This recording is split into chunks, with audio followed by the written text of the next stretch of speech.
I had so many questions. I forgot most of them, but I want to ask about your grandfather, because you mentioned him, and I want to hear more about his role growing up through your adolescent, teenage years before we get into later in your life.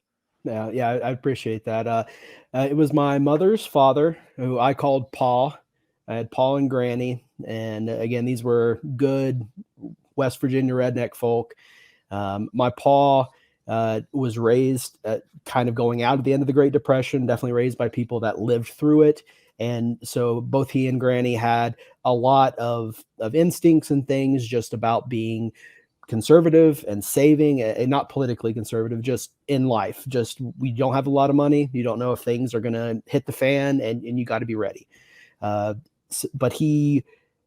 when he was a very young man, fell out of a tree and broke his arm, his primary writing arm, his right arm.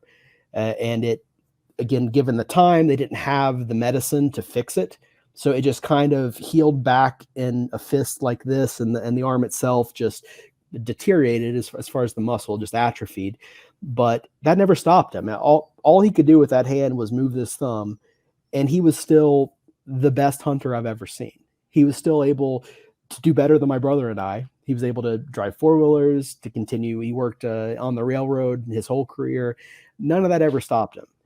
And he was a kind of a quiet man, in that he was not super extroverted. He did not have a lot of motivation to share his ideas with other people. He just kind of sat back, observed, and always knew what was going on. But most important to him was taking care of his wife and his kids, my mom and dad and uncle, excuse me. So it was very inspiring to me, just to see how he lived and that individualistic spirit that he had. Wow. When so is he still around? No, he passed away. We went hunting, went out that morning, were unsuccessful, came back for lunch, and he had a AAA, an aneurysm in his ascending aorta that ruptured.